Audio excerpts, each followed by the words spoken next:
When a single father risks everything to expose the truth behind a deadly conspiracy, he has no idea the beautiful stranger he saves will force him to choose between protecting his daughter and fighting for a love he never expected. This is a story about broken people finding redemption in the most unlikely place, a rundown Seattle garage where nothing is as simple as it seems. If you enjoy this story, please hit the like button and comment with the city you're watching from so I can see how far this journey has traveled. The rain came down hard that Tuesday night, hammering against the metal roof of Ryder's Auto Repair like 1,000 angry fists. Inside the cramped garage, Caleb Ryder wiped grease from his hands and squinted at the ancient Chevy transmission spread across his workbench. 32 years old, lean and tired-looking, with dark circles under his eyes that never seemed to fade no matter how much sleep he got. Not that he slept much these days. "Dad, I'm hungry." He turned to find Emma standing in the doorway between the garage and their tiny attached apartment, clutching her stuffed rabbit. 7 years old, pale and small for her age, wearing pajamas covered in cartoon stars. Her medication made her nauseous most days, which meant she barely ate dinner. But at 10 o'clock at night, her appetite suddenly returned. "I'll make you something in a minute, sweetheart." Caleb set down the wrench and grabbed a rag. "Go back to bed. It's late. Can I have mac and cheese?" "We're out." "Peanut butter sandwich? That works?" Emma nodded and disappeared back through the doorway. Caleb followed her inside, past the cluttered living room where cardboard boxes still sat unpacked from their move 6 months ago. The kitchen was barely large enough for 2 people to stand in. He made the sandwich quickly, cut it into triangles the way Emma liked, and watched her eat at the little table that wobbled on uneven legs. "You should be sleeping," he said. "I can't, my stomach hurts." "Did you take your medicine?" "Yeah, it tastes gross." "I know." He sat down across from her. "But you have to take it." She took another small bite, chewing slowly. "Are we still poor?" The question hit him harder than it should have. "We're doing fine, Em." "Mia's mom said we're poor because you work in a garage." "Mia's mom doesn't know anything." His voice came out sharper than he intended. He softened it. "We have everything we need, but not everything we want. That's life, kiddo." Emma finished half the sandwich and pushed the plate away. Caleb didn't push her to eat more. These days, half a sandwich counted as a victory. He helped her brush her teeth, tucked her back into bed, kissed her forehead, and returned to the garage. The Chevy wasn't going to fix itself. He worked until nearly midnight, replacing worn gears and checking fluid levels. The owner needed it back by Friday, which gave Caleb 3 days to finish a job that should have taken a week. But rent was due. Emma's prescription cost $200, and the refrigerator was making a noise that meant it would probably die within the month. He couldn't afford to turn down work. Once upon a time, Caleb Ryder had been someone different. A Princeton graduate with a degree in aerospace engineering. Top of his class. Job offers from NASA, Boeing, SpaceX. A future so bright it hurt to look at directly. Then came the accident. Jessica, his wife, driving home from her sister's house on a rainy December night. Black ice on the highway. The semi-truck driver never saw her. She died instantly, the police said. As if that made it easier. Emma was 9 months old. After the funeral, Caleb tried to keep working, tried to maintain the illusion that life could continue as planned. But leaving a baby with nannies while he worked 80-hour weeks at an aerospace firm felt wrong, felt impossible. 6 months later, he quit. Sold the condo in California, moved to Seattle where the cost of living was slightly less crushing, and took the only job he could find that offered flexible hours. Fixing cars. It turned out that understanding the complex systems that sent rockets into space translated pretty well to understanding the complex systems that powered internal combustion engines. He was good at it. Better than good. But nobody cared that the guy changing their oil used to design navigation systems for satellites. Nobody cared about anything except whether their vehicle ran and how much it cost. That was 5 years ago.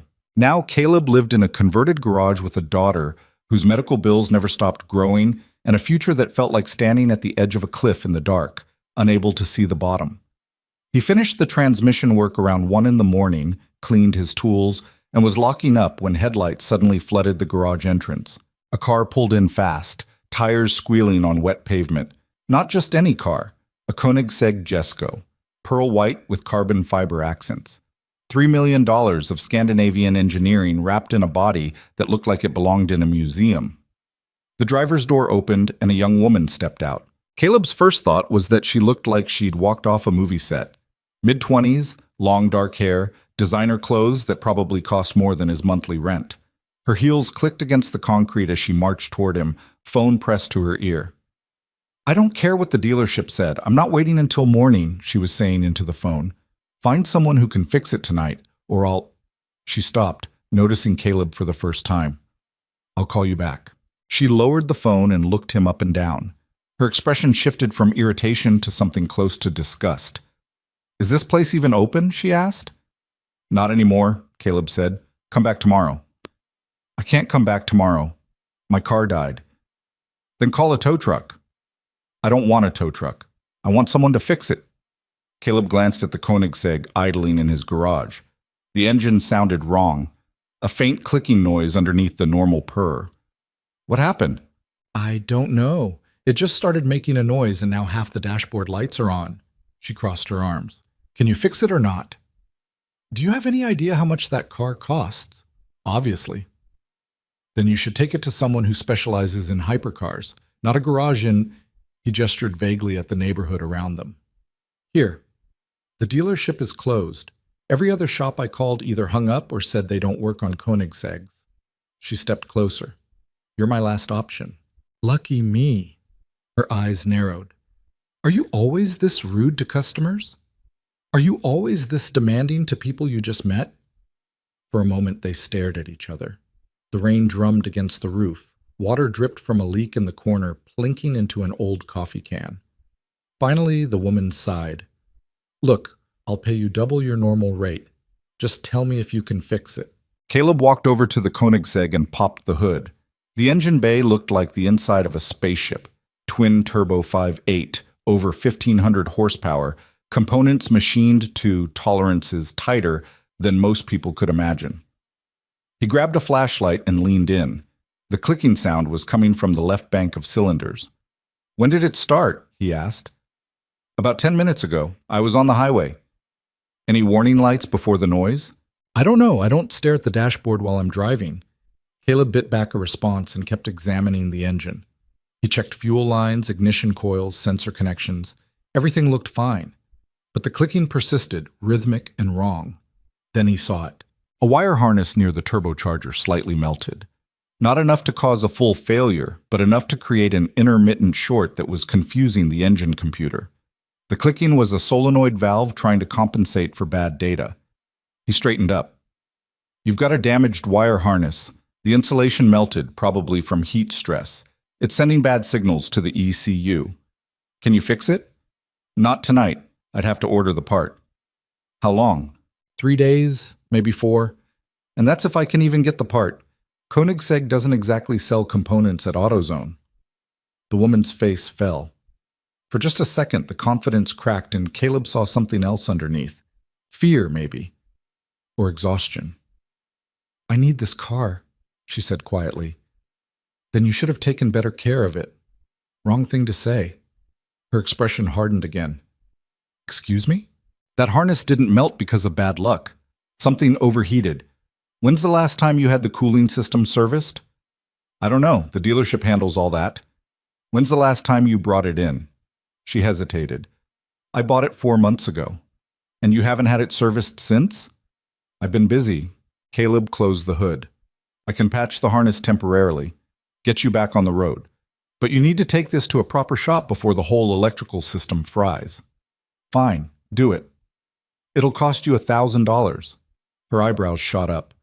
"For a temporary fix?" "For a temporary fix on a $3 million car at 1 in the morning. You want cheap, come back during business hours." She stared at him. He stared back. "Fine," she said again. Caleb grabbed his tools and got to work. The repair took nearly 2 hours. He had to carefully strip away the melted insulation, splice in new wire, and wrap everything with heat-resistant tape that wouldn't interfere with the turbocharger. The woman watched him the entire time, leaning against the workbench with her phone in her hand. "You do this a lot?" she asked at one point. "Fix cars?" "It's kind of my job." "I mean, work on expensive ones." "Not usually. Most people who drive expensive cars don't bring them here. He didn't look up from the wiring. They go to places with espresso machines in the waiting room. Is that a dig at me? Just an observation. She went quiet for a while. Then, what's your name? Caleb. I'm Sienna. He grunted in acknowledgement and kept working.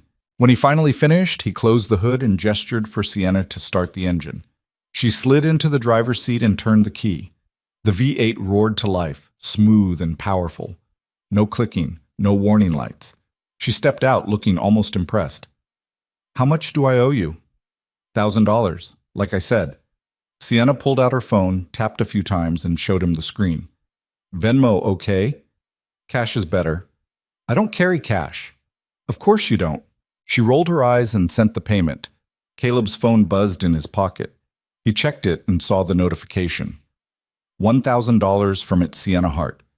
He looked at the username, then at her. Sienna Hart? He said slowly. Yeah. Why? Your father is Richard Hart.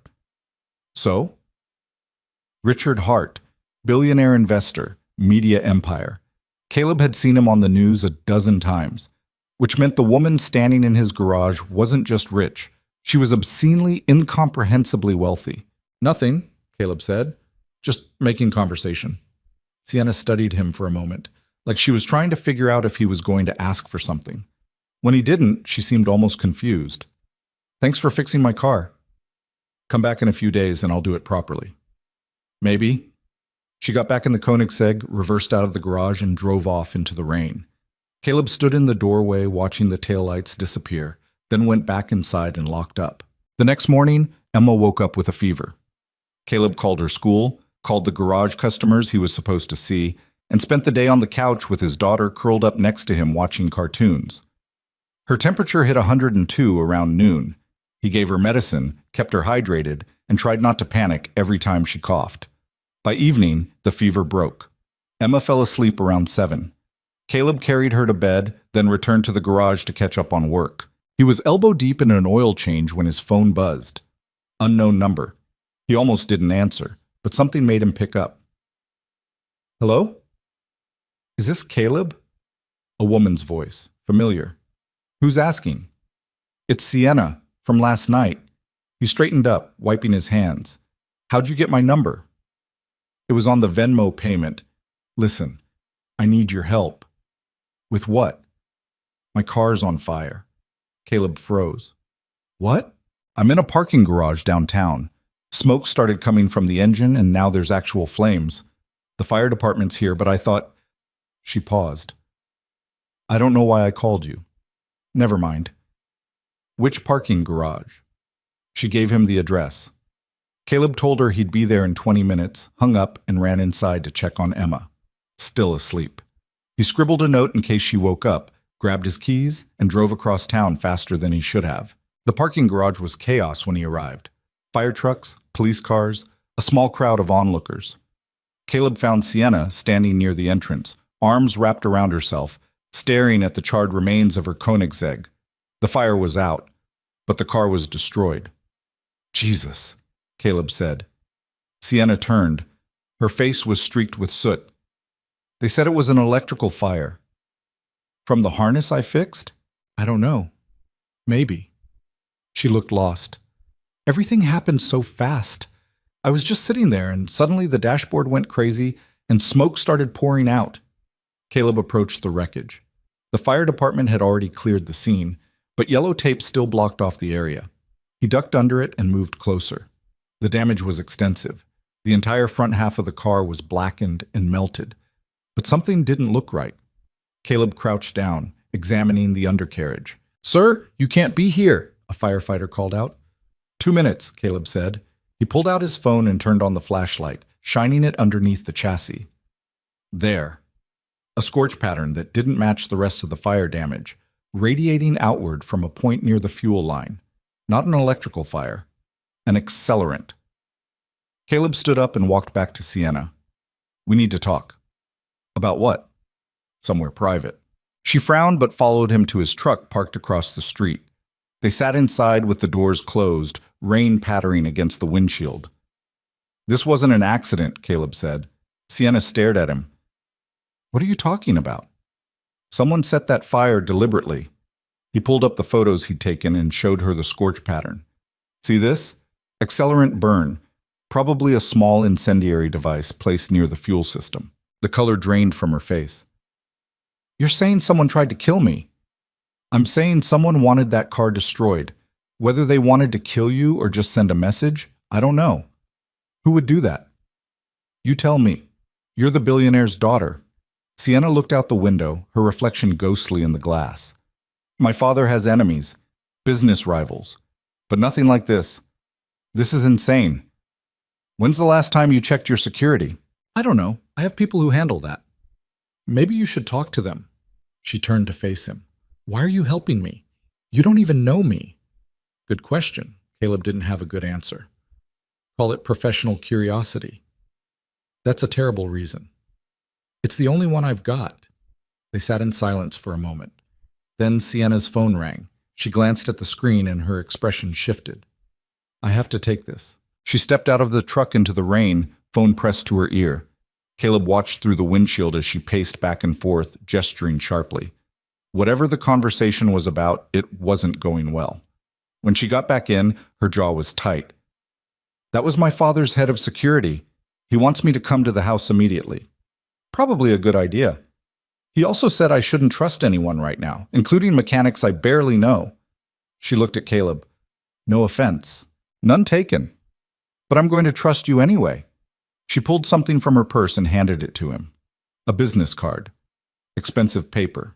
Embossed lettering. If you find anything else, call me. Caleb took the card. I'm not an investigator. No, but you're the only person who noticed this wasn't an accident. She opened the door. That counts for something. She left. Caleb sat in his truck for a few more minutes, staring at the business card. Then he drove home. Emma was still asleep when he got back. He checked her temperature, normal, and collapsed on the couch. His phone buzzed. A text from Sienna. Thank you for coming. I mean it. He typed back. Be careful. 3 dots appeared, then disappeared. No response came. Caleb set his phone down and closed his eyes. Tomorrow he'd return to fixing transmissions and changing oil. Back to the simple problems with simple solutions. But something told him this wasn't over. The rain kept falling. Somewhere across the city, a young woman with too much money and too many enemies was walking into a world of trouble she didn't understand. And for reasons Caleb couldn't quite explain, he felt responsible. Not because he liked her, not because he wanted to play hero, but because when he looked at that burned-out car, he saw something that reminded him of himself. Something broken that nobody else noticed needed fixing. The next 3 days passed in a blur of routine and worry. Emma's fever stayed gone, which was good, but she barely ate, which wasn't. Caleb made her favorite foods, grilled cheese, chicken noodle soup, mac and cheese from the box, and watched her push them around the plate before giving up. The doctor said loss of appetite was normal with her medication. That didn't make it easier to watch. He worked longer hours to make up for the day he'd missed. Fixed a transmission on a Honda Civic, replaced the brakes on a Ford F-15. Diagnosed a mysterious electrical problem in a Toyota Camry that turned out to be a corroded ground wire. Simple jobs. Honest work. The kind that paid bills but didn't leave much left over. He didn't hear from Sienna again. Not that he expected to. Their worlds didn't overlap. She lived in penthouse apartments and drove cars worth millions. He lived in a converted garage and drove a 15-year-old pickup with a cracked windshield. The fact that they'd crossed paths at all was pure accident. Still, he found himself thinking about the fire, about the scorch pattern that didn't match, about the way her face had gone pale when he told her someone had done it deliberately. On Thursday afternoon, a black SUV pulled up outside the garage. Caleb was under a Subaru, replacing a leaking oil pan, when he heard the engine shut off. He rolled out on the creeper and saw 2 men in dark suits step out of the vehicle. They looked exactly like what they were, private security. Caleb Ryder? The taller one asked. That's me. We need to ask you some questions about the incident involving Sienna Hart's vehicle. Caleb stood up, wiping his hands on a rag. I already told her everything I know. We'd prefer to hear it directly.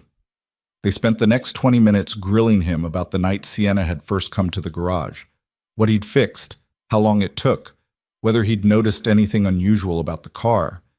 Caleb answered truthfully, leaving out nothing. When he mentioned the melted wire harness, the shorter security guy took notes on a tablet. "And you believe the fire was intentional," the tall one said. Not a question. "I know it was. I saw the burn pattern. You're not a fire investigator." "No, but I know what accelerant damage looks like." The two men exchanged glances.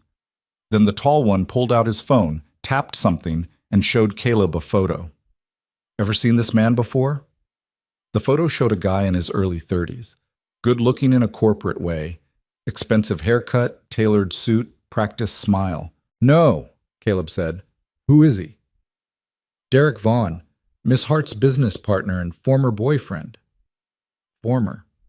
That was interesting. "You think he's involved?" "We're exploring all possibilities." The tall one pocketed his phone. "If you remember anything else, contact us immediately." He handed Caleb a card with a phone number and nothing else. Then both men got back in the SUV and drove away. Emma appeared in the doorway a few minutes later, still in her pajamas, even though it was after 3. "Who were those guys?" "Nobody important," Caleb said. "How are you feeling?" "Okay. Can I have juice?" "Sure, sweetheart." He made her a glass of apple juice and watched her drink it slowly, sitting at the kitchen table with her stuffed rabbit. She looked so small, so fragile. Sometimes he forgot she was only 7. Sometimes she seemed older, wiser, like she understood things kids her age shouldn't have to understand. "Dad?" she said. "Yeah? Are we safe here?" The question caught him off guard. "Of course we are. Why would you ask that?" "I heard you talking to those men. They sounded serious." "It's nothing for you to worry about." "You always say that." "Because it's always true." She didn't look convinced, but she finished her juice and went back to the living room to watch cartoons. Caleb returned to the Subaru. That evening, after Emma went to bed, Caleb sat at the kitchen table with his laptop and did something stupid. He Googled Sienna Hart. The results were overwhelming. Hundreds of articles, interviews, social media posts. Sienna at charity galas. Sienna launching a new app. Sienna on the cover of business magazines with headlines like "The Next Generation of Digital Entrepreneurs" and "How a 24-year-old Built a Media Empire." He clicked through to her Instagram. 3 million followers. Photos of her at exotic locations, wearing designer clothes, surrounded by beautiful people. The captions were always upbeat, always inspirational. "Living my best life." "Dream big." "Success is a journey, not a destination." It all looked perfect. Too perfect. Caleb kept scrolling until he found older posts from a year ago. The tone was different, more personal. Photos of her with a man, Derek Vaughn, based on the security photo he'd seen earlier. They looked happy together. Couple pictures at restaurants, on beaches, at red carpet events. Then, about 8 months ago, the photos with Derek stopped. The captions changed, became more generic, more distant. Something had happened. Caleb closed the laptop and rubbed his eyes. This wasn't his business. Sienna Hart's life, her problems, her ex-boyfriend, none of it had anything to do with him. He should forget about the whole thing. Focus on Emma, on work, on keeping their small, fragile life from falling apart. His phone buzzed. Text from an unknown number. "They're watching my house. Can we meet somewhere?" Caleb stared at the message. He should say no. Should tell her to talk to her security team, to the police, to literally anyone except the mechanic she'd met once. He typed back, "When?" "Tomorrow night." "I'll send you an address." "Okay." 3 dots appeared, then, "Come alone. I have a daughter. I can't just leave her. Bring her." Caleb frowned at the screen. This was getting complicated. But before he could respond, another message came through. "Please, I don't know who else to trust." He sat there for a long moment, thumb hovering over the keyboard. Every rational part of his brain screamed at him to walk away. This woman was trouble. Rich people were always trouble. Getting involved would only end badly. But he remembered the fear in her eyes when she'd realized someone had tried to kill her. "What time?" he typed. 7. "I'll text you the address tomorrow." "Fine." He set the phone down and went to check on Emma one more time. She was asleep, curled up with her rabbit, breathing softly. Caleb stood in the doorway, watching her for a while, thinking about all the ways this could go wrong. Then he went to bed. The next day crawled by. Caleb finished the Subaru, rotated tires on a Nissan, and replaced the alternator in an old Volkswagen. Normal work, safe work, the kind that didn't involve arson or billionaires or mysterious ex-boyfriends. Around 4, his phone buzzed. Address from Sienna, a coffee shop in Fremont, across town from the wealthy neighborhoods where he assumed she normally spent time. At 6:30, he cleaned up, got Emma dressed, and drove them both to the meeting. The coffee shop was small and unpretentious. Local place, mismatched furniture, art from neighborhood kids taped to the walls. Caleb spotted Sienna immediately. She sat in the back corner wearing jeans, a plain sweater, and a baseball cap pulled low. No designer clothes, no jewelry.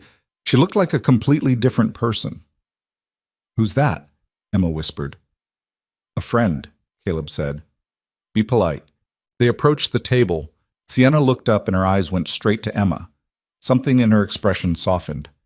"You must be Emma." Emma nodded shyly, half hiding behind Caleb's leg. "I'm Sienna. Your dad helped me with my car." "The one that caught on fire?" Sienna's eyebrows rose. She looked at Caleb. "She knows?" "She hears things," Caleb said. "Can't help it when we live in a garage." "That must be interesting." "It's loud," Emma offered. Sienna smiled, the first genuine smile Caleb had seen from her. "I bet it is." "Do you want hot chocolate? My treat." Emma looked at Caleb for permission. He nodded. Sienna waved over a barista and ordered hot chocolate for Emma, coffee for Caleb, and tea for herself. They sat down. "Thank you for coming," Sienna said once the barista left. "You said people were watching your house." 3 different cars over the past 2 days. They think I don't notice, but I do." She wrapped her hands around her mug. "My father's security team says I'm being paranoid, that it's probably just paparazzi." "But you don't think so?" "Paparazzi don't park outside my building at 3 in the morning." The barista brought their drinks. Emma sipped her hot chocolate carefully, leaving a foam mustache on her upper lip. Sienna handed her a napkin without being asked. The gesture was automatic, almost maternal. "What did your security find about the car?" Caleb asked. "Not much. The fire destroyed most of the evidence, but they did confirm someone tampered with it." She lowered her voice. "They also found tracking software on my phone." "How long has it been there?"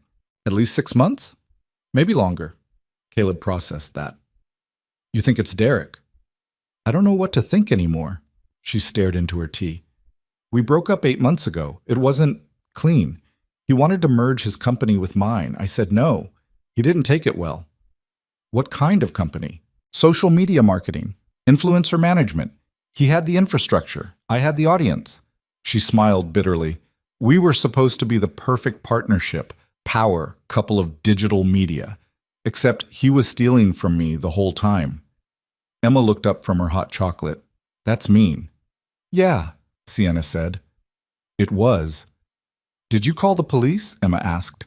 "It's complicated. He covered his tracks really well, and his father is friends with a lot of powerful people." She looked at Caleb. "I tried to handle it quietly, walk away and rebuild. But now someone's actively trying to hurt me, and I don't know if it's him or someone else." "Your father must have resources," Caleb said. "Lawyers, investigators, people who handle this kind of thing."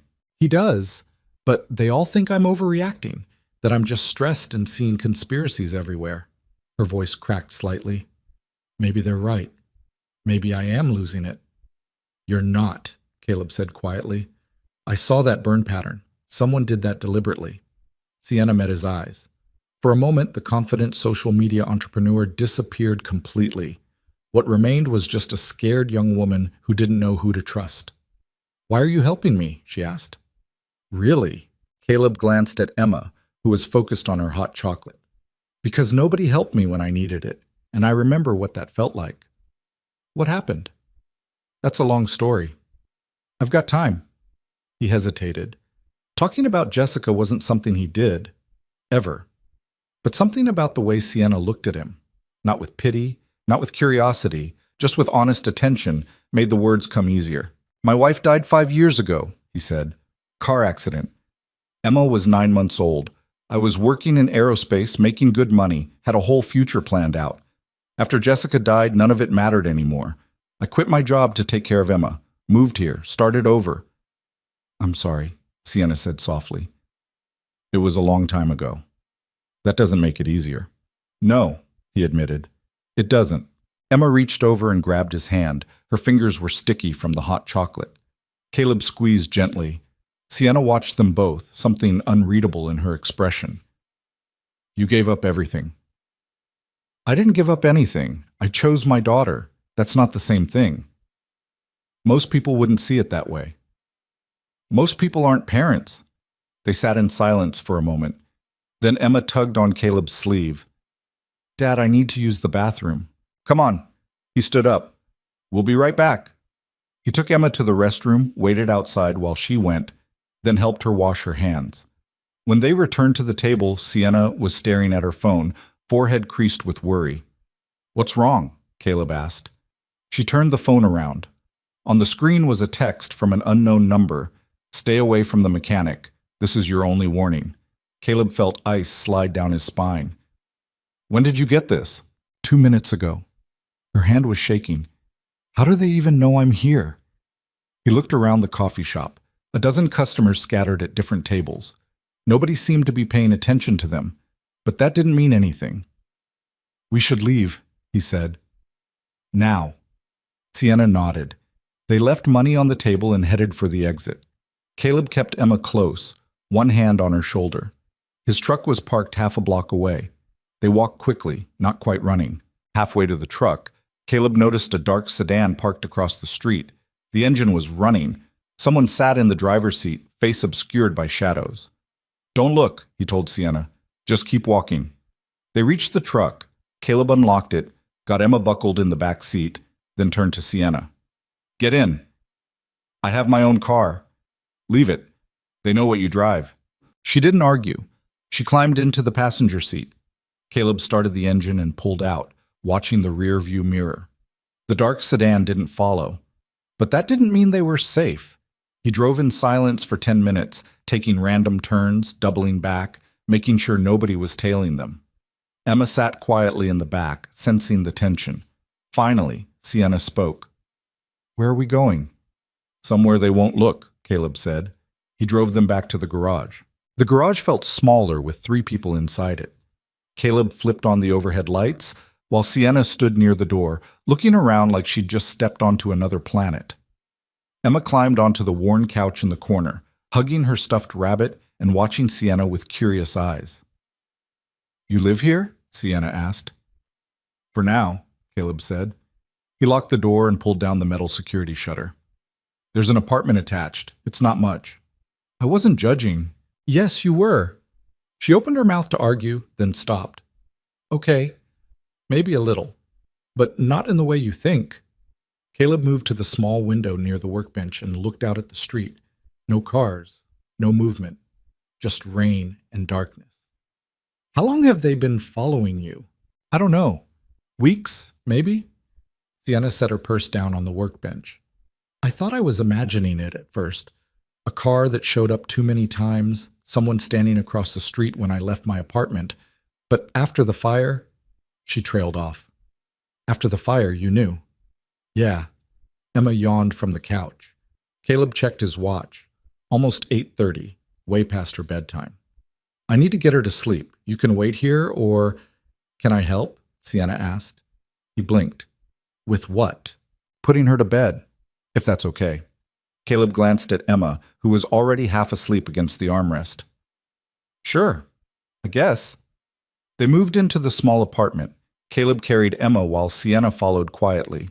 The bedroom was tiny, barely big enough for the twin bed and dresser crammed inside. He laid Emma down and pulled off her shoes while Sienna stood in the doorway. Do you need pajamas? Sienna asked softly. She's too tired, Caleb said. She'll sleep in her clothes tonight. He pulled the blanket over Emma and kissed her forehead. She mumbled something incoherent and rolled onto her side, already drifting off. Caleb switched on the small nightlight shaped like a star and turned off the main light. Back in the apartment's main room, Sienna had found the kitchen and was examining the contents of the refrigerator. When's the last time you bought groceries? I don't know. Tuesday? There's nothing in here except condiments and old takeout containers. There's bread. Half a loaf of bread, she corrected. And something that might have been lettuce a week ago. Caleb leaned against the counter. Are you seriously criticizing my grocery shopping right now? I'm just saying, if you're going to hide me from assassins, you should probably have more food. I don't think they're assassins. What would you call someone who set my car on fire while I was inside it? Lucky you got out.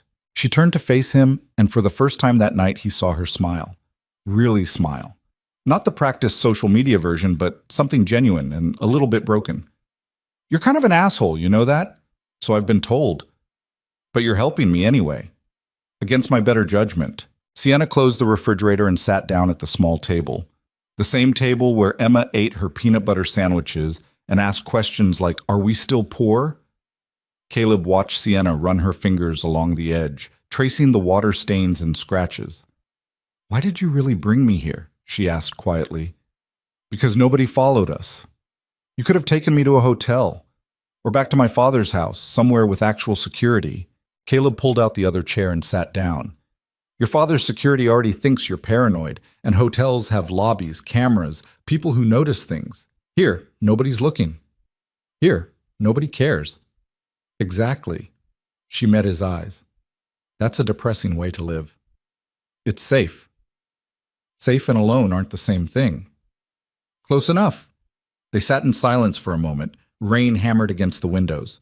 Somewhere in the garage, water dripped into the coffee can with rhythmic plinks. "Can I ask you something?" Sienna said. "Sure." "That night when you fixed my car, you knew who I was, didn't you? Who my father was?" "Not at first, but yeah, I figured it out. And you didn't try to use it. Didn't ask for anything. Didn't even act impressed." She leaned forward. "Why?" Caleb shrugged. "Money doesn't impress me. Had plenty of it once. Didn't make me happy." "What does make you happy?" He thought about Emma's laugh when she wasn't feeling sick. The satisfaction of fixing an engine nobody else could diagnose. The quiet moments after midnight when the world finally shut up and left him alone. "Small things," he said finally. "Things that don't cost much." Sienna studied him like he was a puzzle she couldn't solve. "You're not what I expected." "What did you expect?" "I don't know. Someone more desperate, I guess. Most people hear my last name and start calculating what they can get out of me." "I'm not most people." "No," she agreed. "You're really not." Her phone buzzed. She pulled it out, looked at the screen, and her face went pale. "What is it?" Caleb asked. She turned the phone around. Another text from the unknown number. This time it was a photo of this garage, taken from across the street, tonight. "They know I'm here," Sienna whispered. Caleb stood up fast, knocking his chair backward. He moved to the window and looked out carefully, staying to the side. The street appeared empty, but the angle of the photo meant someone had been standing near the corner, probably behind the broken streetlight that never worked. "How long ago was this sent?" he asked. Sienna checked. 2 minutes. "Could still be out there." "What do we do?" Caleb's mind raced. The garage only had 2 exits, the main door and a back entrance that led to the alley. Both were easy to watch. If someone wanted them trapped, they already were. Unless... "Stay here," he told Sienna. "Don't turn on any more lights. Don't go near the windows." "Where are you going?" "To check something." He grabbed a flashlight from the drawer and headed into the garage. The metal shutter was still down, locked from the inside. He moved to the back door, opened it slowly, and stepped into the alley. Rain immediately soaked through his shirt. He swept the flashlight beam across the narrow space between buildings. Dumpsters, old pallets, broken furniture, someone had dumped. Nothing moving. Then he saw it. Fresh tire tracks in the gravel near the dumpster. Deep treads, wide spacing. SUV, probably. And they led around the corner toward the street. Caleb followed them carefully, staying close to the wall. When he reached the corner, he killed the flashlight and looked out. A black SUV sat parked 2 buildings down. Same make and model as the one the security guys had driven. Engine running, headlights off. Someone was watching. Caleb pulled back and returned to the garage through the alley door. He locked it behind him, bolted it, and went back to the apartment. Sienna stood near the window, gripping her phone. "Well?" "Black SUV down the street. Could be your father's security. Or it could be Derek's people." How would Derek's people know you're here? The same way they knew I was at the coffee shop. She held up her phone. They're tracking this. Caleb crossed the room and took the phone from her hands. When did they install the software? I don't know. The security team said it was sophisticated, could have been there for months. Which means everything you've done, everyone you've talked to, everywhere you've gone, they know all of it, she finished. Including coming here. Including bringing you into this. She looked sick. I'm sorry, I didn't think… Stop. Caleb moved to the kitchen and grabbed a Ziploc bag from a drawer. He dropped her phone inside and sealed it. Bathroom! Now! Sienna followed him to the small bathroom. Caleb turned on the shower, set it to hot, and placed the bagged phone on the counter. Steam began filling the room. What are you doing? Sienna asked. The tracking software needs signal to transmit. If we disrupt the connection long enough, they'll lose your location. He adjusted the water temperature. Steam and distance. Not perfect, but it'll buy us time. How do you know this? I used to design navigation systems. Same principle. They left the bathroom and closed the door. Caleb grabbed a duffel bag from the closet and started throwing clothes into it. Clean shirt, jeans, Emma's medication, her rabbit in case she woke up scared. What's the plan? Sienna asked. Get out of here. Find somewhere they can't track us. And then what? Figure out who's trying to kill you. That's not much of a plan? It's the best I've got. Sienna grabbed his arm. Caleb, stop. Think about this. You have a daughter, a life. You can't just run off playing detective because some rich girl asked for help. You're right, he said. I can't. Then why are you doing this? He met her eyes. Because if I don't, you'll end up like Jessica. And I've already lived through that once. I'm not doing it again. The words came out harder than he intended. Sienna's grip on his arm loosened. I'm not your wife. I know that. And I'm not your responsibility. I know that too. Then why… Because nobody else is helping you. His voice rose.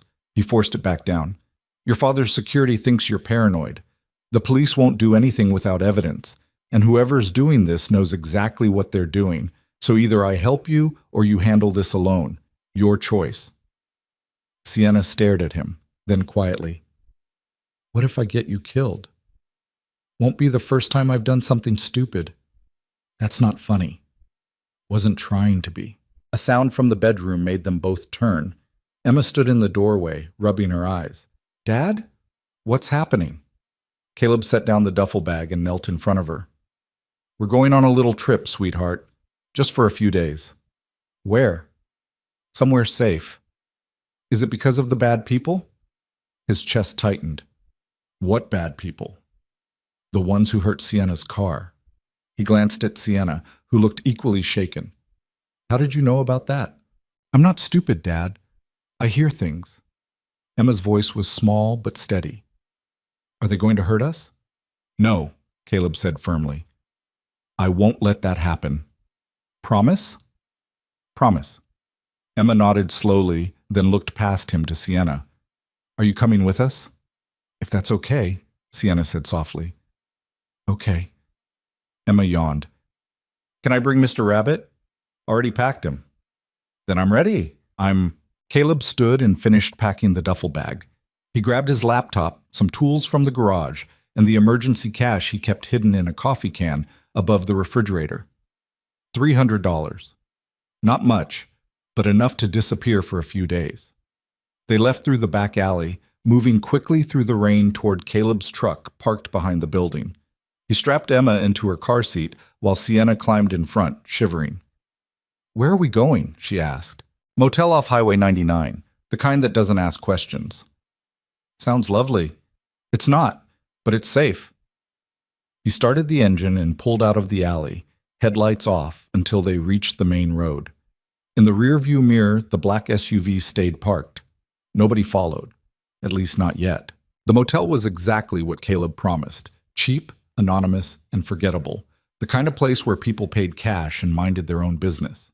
He rented a room on the second floor overlooking the parking lot, registered under a fake name, and carried their bags upstairs. The room smelled like cigarettes and old carpet. 2 double beds, a TV bolted to the dresser, bathroom with a broken tile near the shower. Emma climbed onto the bed nearest the window and immediately fell asleep again. Sienna sat on the other bed looking exhausted. Her designer clothes were wrinkled and rain-soaked. Without makeup, without perfect lighting, without the carefully curated image she showed the world, she looked younger, more real. "Thank you," she said quietly. Caleb locked the door and set the duffel bag down. "Don't thank me yet. For what it's worth, I mean it. Most people would have told me to deal with this myself. Most people don't have someone firebomb their car in a parking garage." "True." She pulled her knees up to her chest. "What happens tomorrow?"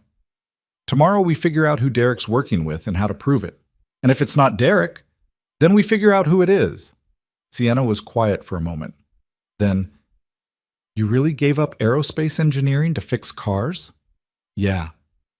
"Do you miss it?" Caleb thought about late nights designing navigation algorithms, the thrill of watching something he built actually work, the satisfaction of solving problems nobody else could solve. "Sometimes," he admitted, "but I made the right choice." "How do you know?" He looked at Emma, asleep with Mr. Rabbit clutched in her arms. "Because she's still here." Sienna followed his gaze. "She's lucky to have you. I'm lucky to have her. Do you ever think about dating again? Finding someone?" The question caught him off guard. "No." "Why not?" "Because most people don't want a single dad with medical bills and no future." "That's not true." "It's true enough." Sienna studied him. "You're doing it again." "Doing what?" "Assuming you're not worth anyone's time." "I'm being realistic." "You're being afraid." Caleb turned away and pulled the curtain back slightly, checking the parking lot. Still empty. "We should get some sleep. Long day tomorrow."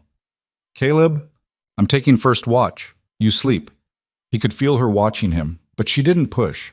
After a few minutes, she lay down on the bed and closed her eyes. Her breathing eventually slowed and deepened. Caleb sat in the chair near the window and watched the parking lot through the gap in the curtains. Rain continued falling. Cars passed on the highway, headlights cutting through the darkness. Around 2 in the morning, his phone buzzed. Text from an unknown number. "You're making a mistake protecting her." His pulse spiked. He checked the number. Blocked. Untraceable. He typed back, "Who is this?" 3 dots appeared. Then, "Someone who knows what she's really hiding. What does that mean?" No response. Caleb waited 5 minutes, staring at the screen. Nothing. He looked at Sienna, still asleep. What was she hiding? And from who? His phone buzzed again. This time, a photo. It showed Derek Vaughn standing outside a restaurant with another man. Older, silver-haired, expensive suit. They were shaking hands. The timestamp on the photo was from 2 nights ago. Another message. Ask her about the offshore accounts. Then, ask her why Derek really wanted to merge the companies. Caleb's hands tightened around the phone. This wasn't random harassment. Someone was feeding him information, leading him somewhere. But why? He wanted to wake Sienna up and demand answers. But something stopped him. Maybe it was the exhaustion in her face. Maybe it was the way she'd looked at Emma earlier with something close to longing. Or maybe he was just being stupid again. He saved the photos and deleted the messages. Tomorrow, they'd talk. Tomorrow, he'd get the truth. But tonight, he kept watch. Dawn came slowly, gray and cold. Emma woke first, disoriented until she remembered where they were. Caleb made her instant oatmeal using the motel's coffee maker, which made her giggle. "That's weird, Dad." "Desperate times," he said. Sienna woke up around 7, hair messy, yesterday's clothes wrinkled. She looked more human than Caleb had ever seen her. "Morning," she mumbled. "Coffee's ready, sort of." She took the styrofoam cup gratefully and sat on the edge of the bed. Emma was watching cartoons with the volume low. For a moment, the scene was almost domestic, almost normal. Then Caleb's phone rang. Unknown number again. He answered. "Yeah?" "Caleb Ryder?" A woman's voice, professional, clipped. "Who's asking?" "Detective Sarah Chen, Seattle PD. I need to ask you some questions about Sienna Hart." His eyes went to Sienna, who had gone very still. "What kind of questions?" "The kind best discussed in person. Can you come to the precinct this morning?" "Why?" Because Miss Hart is a person of interest in an ongoing fraud investigation, and we have reason to believe you might be harboring her. The line went dead. Caleb lowered the phone slowly. Sienna was staring at him, face pale. "What did they say?" she whispered. "That you're wanted for fraud. That's impossible." "Is it?" She stood up fast. "You think I'm lying?" "I think someone sent me pictures of Derek with offshore account information last night. I think someone's feeding me evidence that you're involved in something bigger than you've told me." He kept his voice level. "So I'm asking you straight. What aren't you telling me?" Sienna opened her mouth, closed it. Her hands were shaking. "Sienna," Caleb said quietly, "the truth. Right now." She looked at Emma, then back at him. When she spoke, her voice was barely audible. "Derek didn't just steal from me. He framed me for it. And if the police are involved, that means he's already won." The motel room felt like it was closing in. Caleb stood by the window, phone still in his hand, while Sienna paced near the bathroom. Emma sat cross-legged on the bed, clutching Mr. Rabbit, her eyes moving between them like she was watching a tennis match. "Start from the beginning," Caleb said. "All of it." Sienna stopped pacing. "Derek and I started the company together 2 years ago. He handled operations, I handled content and brand. We were good together, at least I thought we were. When did things change?" "About a year in. He started pushing for expansion, wanted to acquire smaller companies, build an empire. I wanted to stay focused, grow organically." She wrapped her arms around herself. "We fought about it constantly. Then he proposed merging with his father's investment firm, said it would give us access to unlimited capital. But you said no." "Because I looked at the contracts. The merger would have given his father majority control. I would have been pushed out within 6 months." She met his eyes. Derek didn't want a partner. He wanted a brand to exploit. Caleb thought about the offshore account photos. "What happened after you refused?" "He got mean, started undermining me in meetings, questioning my decisions, making me look incompetent in front of investors." Her voice cracked slightly. "Then he started sleeping with my assistant, made sure I found out." "Jesus." "I broke up with him. Tried to buy out his share of the company. That's when he showed me what he'd done." "The theft?" Sienna nodded.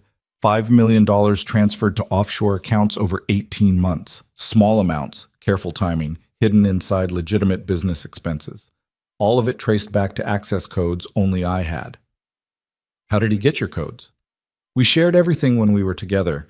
Passwords, accounts, security credentials. I trusted him." She laughed bitterly. "Stupid, right?" "Not stupid. Human." Emma spoke up from the bed. "What's an offshore account?" "It's where bad people hide money," Sienna said quietly. "So nobody can find it." "Oh." Emma thought about this. "Did you hide money?" "No, sweetheart. But someone made it look like I did." Caleb sat down on the other bed, processing. "If Derek framed you, why hasn't he gone to the police already? Why the games with tracking your phone and burning your car?" "Because he needs me gone before he can take full control. If I disappear or end up dead, the company transfers to next of kin, which in the contract we signed means business partners." Sienna's hands were shaking now.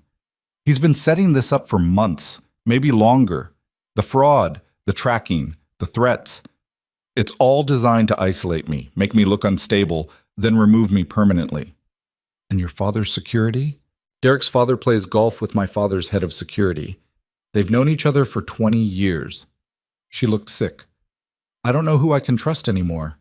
Caleb stood and grabbed his laptop from the duffel bag. "Show me the evidence, everything you have." "It's all on my computer at home. I couldn't risk carrying it around." "Then we need to get it." "Are you insane? They're probably watching my apartment right now." "Which is exactly why they won't expect us to go there." He opened the laptop and pulled up a map of downtown Seattle. "What floor are you on?" 18th. "But Caleb, this is crazy. We should go to the FBI, not break into my apartment." "The FBI will take weeks to investigate. You'll be arrested before they figure out the truth." He pointed at the map. "Your building has parking, right? Underground?" "Yes, but..." "Security cameras?" "Of course."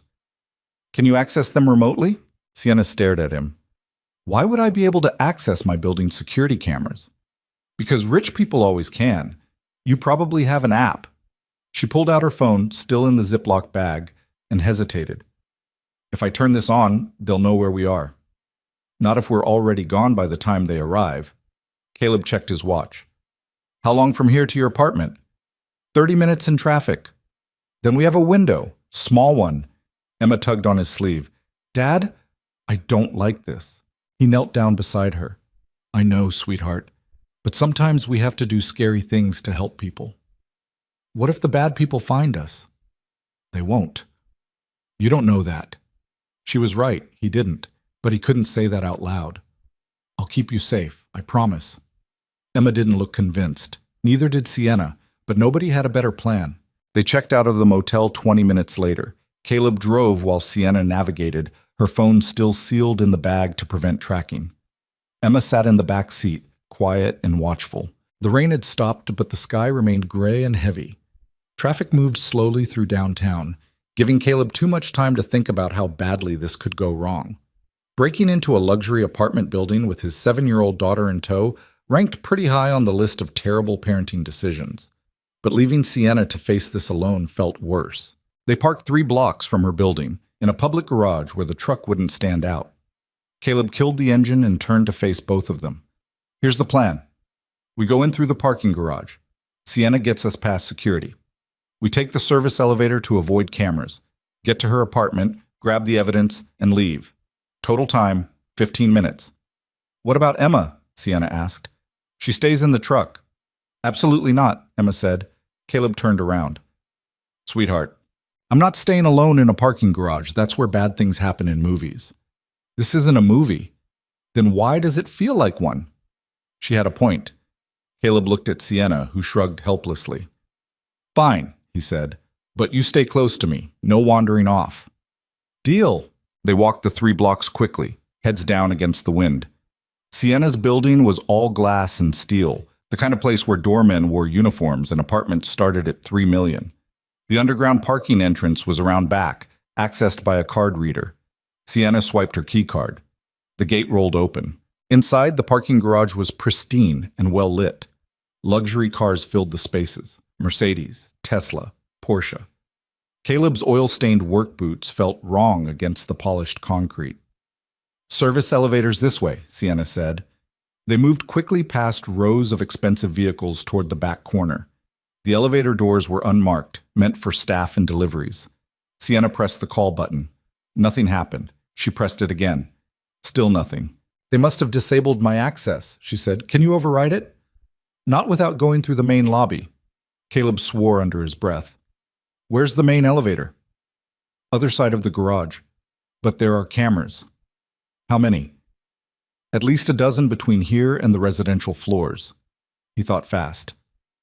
Do you have anything in your apartment that proves Derek framed you? Anything physical?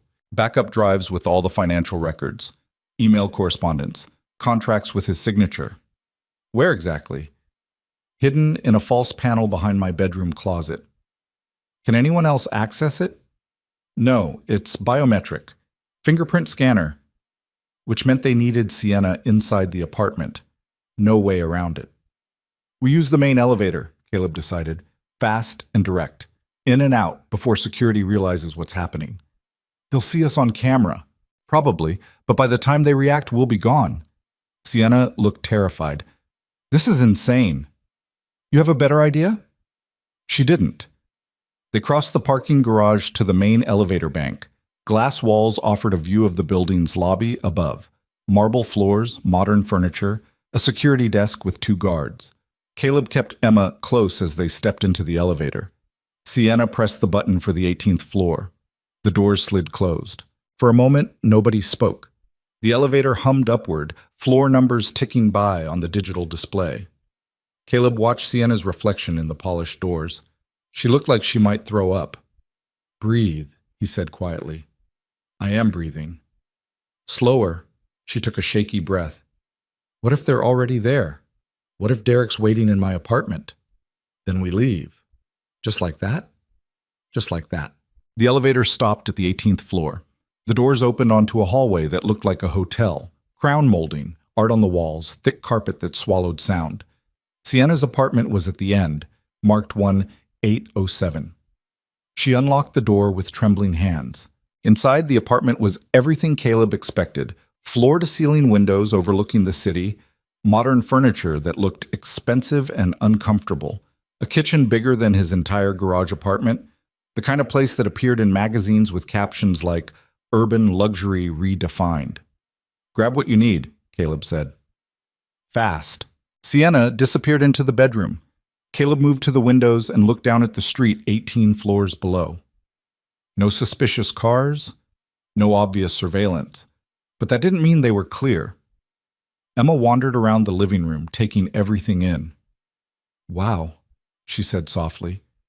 "Don't touch anything," Caleb told her. "I'm not." She stopped in front of a framed photo on the mantel. "Is that Sienna?" Caleb looked. The photo showed a younger Sienna with an older couple, her parents probably. Everyone was smiling. Everyone looked happy. It felt like looking at a different person. Sienna emerged from the bedroom carrying a small backpack.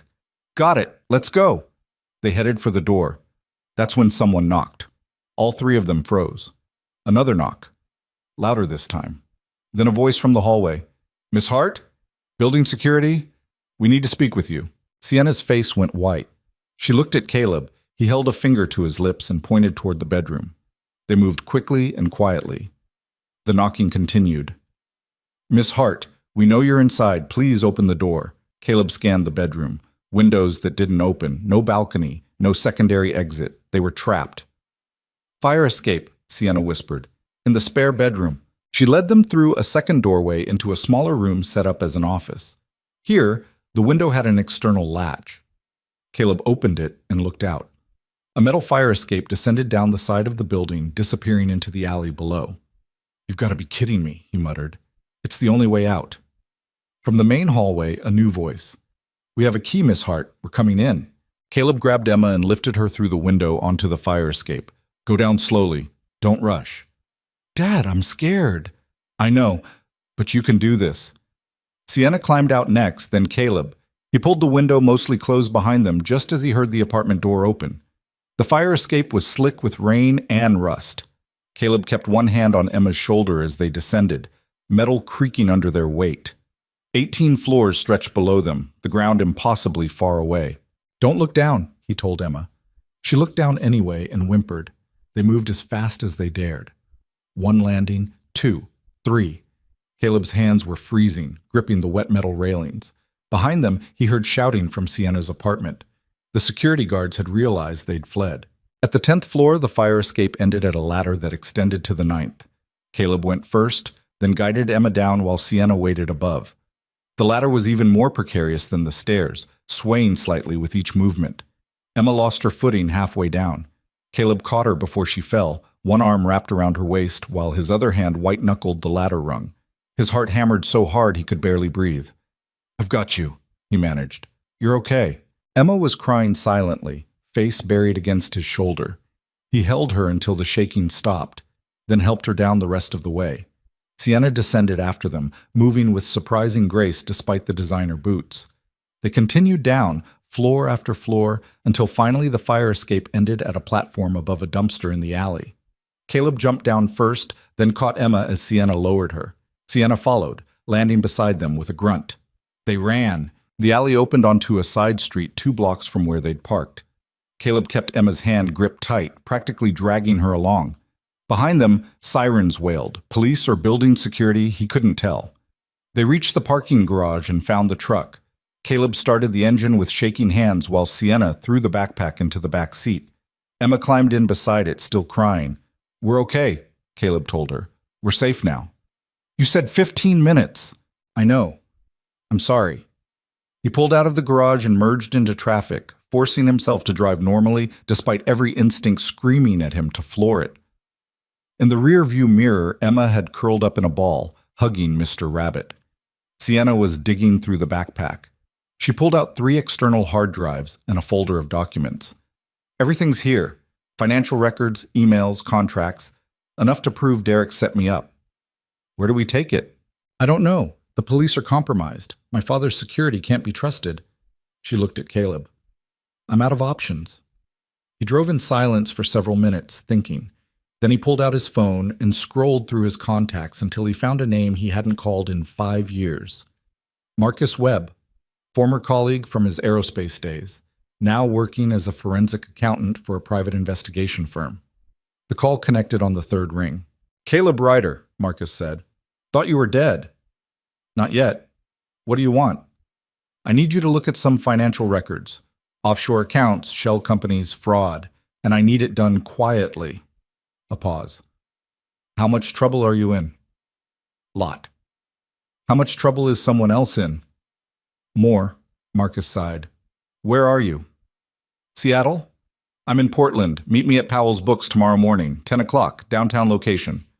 Can't it be sooner? You want this done right or done fast? Both. Then tomorrow's the best I can do. Come alone. I've got a kid and a wanted fugitive with me. Of course you do. Marcus laughed without humor. 10 o'clock. Don't be late. The line went dead. Caleb set the phone down and looked at Sienna. We've got until tomorrow morning. We need somewhere to hide. Where? Good question. Hotels were out. Too easy to track. Going back to the garage meant walking into a trap. Sienna's father's house was compromised. They needed somewhere off the grid, somewhere nobody would think to look. An idea formed. Terrible idea. But maybe the only one they had. I know a place, Caleb said. 30 minutes later, they pulled up outside a rundown storage facility on the industrial edge of town. The kind of place with razor wire fences and security cameras that probably hadn't worked in years. Caleb parked near Unit 47 and got out. The lock was rusted, but the key still turned. Inside, the storage unit smelled like motor oil and dust. Old furniture covered with tarps. Boxes labeled in Jessica's handwriting. Things Caleb couldn't bring himself to throw away, but couldn't stand to look at. He cleared a space in the corner and spread out a tarp. It's not much. It's perfect, Sienna said. Emma looked around uncertainly. Are we sleeping here? Just for tonight. It smells weird. I know. They settled in as best they could. Caleb made sandwiches from supplies he'd grabbed at a gas station. Emma ate half of hers and fell asleep on the tarp, exhausted. Sienna sat against the wall, knees pulled to her chest, scrolling through the files on one of the hard drives. Find anything? Caleb asked quietly. More than I expected. Derek wasn't just stealing from me. He was using my company to launder money for his father's investors. She turned the screen so Caleb could see. Look at these transaction patterns. Same amounts, different accounts, cycled through multiple countries. Caleb studied the spreadsheets. Even with his limited accounting knowledge, the pattern was obvious. How much total? At least 20 million, maybe more. She closed the laptop. If this gets out, it doesn't just destroy Derek, it destroys his father's entire investment firm. Which is why they're willing to kill you. Yeah. They sat in silence for a while. Outside, trucks rumbled past on the highway. Rain started again, drumming against the metal roof. Can I ask you something? Sienna said. Sure. Back at my apartment, when Emma almost fell, you didn't hesitate, just caught her. That's what parents do. My father wouldn't have. She picked at a thread on her jeans. When I was 10, I fell off my bike during a family photo shoot. Broke my wrist. He was furious because it ruined the pictures. Didn't even take me to the hospital until after the photographer left. Caleb didn't know what to say to that. I spent my whole life trying to be perfect for him, Sienna continued. Perfect grades, perfect image, perfect daughter. And the one time I stood up for myself with Derek, suddenly I'm the problem. Suddenly I'm unstable and paranoid and making everything up. You're not making it up. I know, but part of me keeps wondering if he's right. If I'm losing it. She looked at him. How do you do it? Stay grounded when everything's falling apart? Caleb thought about the months after Jessica died. The nights when Emma wouldn't stop crying and he didn't know how to help. The times he'd sat in the garage at 3 a.m, staring at his hands and wondering if he was doing everything wrong. I don't, he said finally. I just keep moving forward because stopping means giving up. And I can't do that to her. He gestured at Emma, asleep with Mr. Rabbit tucked under her chin. Sienna watched her for a long moment. She's lucky to have you. I'm lucky to have her. There's a difference. Is there? Yeah. She gives me a reason to keep going. Without her, he trailed off. I'd probably still be working 80-hour weeks and pretending it mattered. Did it matter, the aerospace work? At the time, I thought so. Thought I was changing the world. He smiled without humor. Turns out the world doesn't need better satellites. It needs better people. You're a better person. I'm a guy who fixes cars and hides fugitives in storage units. Not exactly heroic. You saved my life. Haven't saved it yet. Sienna shifted closer, just slightly. What happens after tomorrow? After your friend looks at the evidence?